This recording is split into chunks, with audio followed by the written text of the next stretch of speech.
Good morning, afternoon, or evening, fellow leaders. Look around you. The modern executive landscape is a battlefield of expectations. Quarterly reports, market fluctuations, shareholder demands, relentless competition, the constant pressure to innovate, to grow, to win. It's exhilarating, yes, but it's also exhausting. It is leading to unprecedented levels of executive burnout, stress, and a pervasive feeling that no matter how much you achieve, it's never quite enough. Many of us are slaves to the outcome. Our mood, our peace, and very sense of self worth often hinge on the latest ROI, the stock price, or that big deal closing. We are driven by results, which is essential for business, but often we become controlled by them. This isn't just unsustainable, it's often hinders our ability to lead effectively in a long run. However, what if there is a way to navigate this high stake environment with unwavering focus, peak performance, and the internal sense of peace that doesn't waver with external turbulence? What if you could achieve monumental success without being captive by the fear of failure or the fleeting high of victory? Today, we are going to unlock an ancient secret, a profound piece of wisdom from one of the most revered spiritual texts in the world, the Bhagavad Gita. Specifically, we will dwell into chapter 2, verse 51, and discover how its timeless message can transform you into what I call the Zen Executive.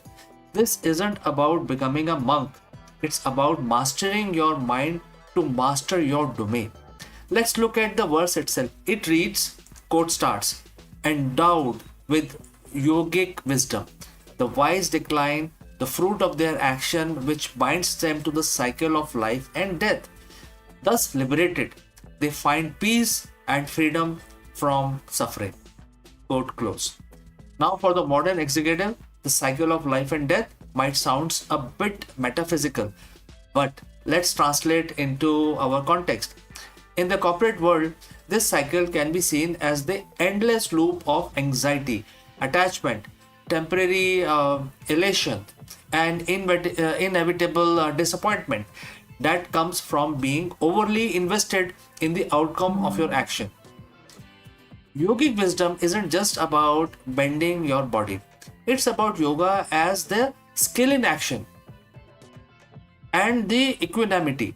It is the wisdom to perform your duty with full engagement, skill, and dedication, but without attachment to the specific result. The wise, the verse says, decline the fruits. This doesn't mean they don't care about success. It means they don't let the desire for or fear of the fruits define their effort or their inner state. Why is this principle so incredibly powerful for executives today? Let's look at various aspects. When you are not paralyzed by the fear of negative outcome or overly fixated on a positive one, your mind becomes clearer.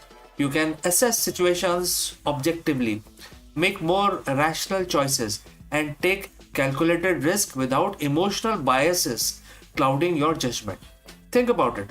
How many poor decisions have been made out of desperation for a win or a panic over a potential loss? The corporate world is inherently volatile. Projects fail, market crash, competitors emerge. If your inner peace is tied to external success, you are constantly on a roller coaster. Detachment allows you to weather the storms, learn from setbacks without being crushed by them, and maintain energy for the longer period, long haul. You become less prone to burnout because your sense of worth isn't contingent or quarterly reports. Fear of failure is the enemy of innovation. When you are not clinging to a specific outcome, you are more willing to experiment, to pivot, and to explore unconventional solutions. This creative freedom is a massive competitive advantage. Leaders who are not driven by ego or the need for external validation inspire greater trust and loyalty. When your team sees you committed to the work itself rather than just the personal glory or the P&L, they are more likely to follow you with conviction. So how does we apply this ancient wisdom in our daily corporate life? It is not about becoming indifferent. It's about a mindful shift in the perspective. So first, focus on the action, not the outcome. Before starting any project or task, mentally commit to doing your absolute best, deploying all your skills and resources. Then make a conscious decision to release attachment to specific result. Your control end with the when the action is complete. The market, the competition, countless variables are beyond your direct command. Your effort is within your control. The result is not. Next, define your purpose beyond the win. Why are you going ahead and doing this? Is it to create a value, solve a problem, innovate, empower your team? Connect your actions to these higher purpose rather than just the financial gain or the personal accolade. When your purpose is strong, the outcome becomes a byproduct, not the sole driver. Now, third is the practice mindful review, not self-flagellations. When the project succeed or fail, review it thoroughly. What worked? What didn't? What can be improved? Do this analytically without letting extreme emotions of elation or despair hijack your learning process. Celebrate success, learn from failure, but don't let either define your intrinsic value or capabilities. Next is cultivate equanimity. This is the heart of the yogic wisdom.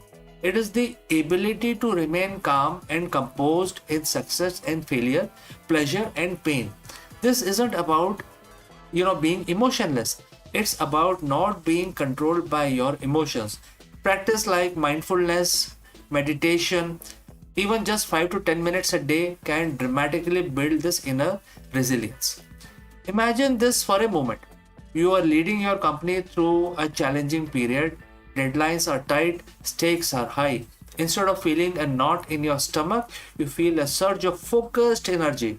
You are fully engaged in every meeting, every decision, but you are not consumed by the anxiety and the final numbers. You are simply performing your dharma, your duty with excellence.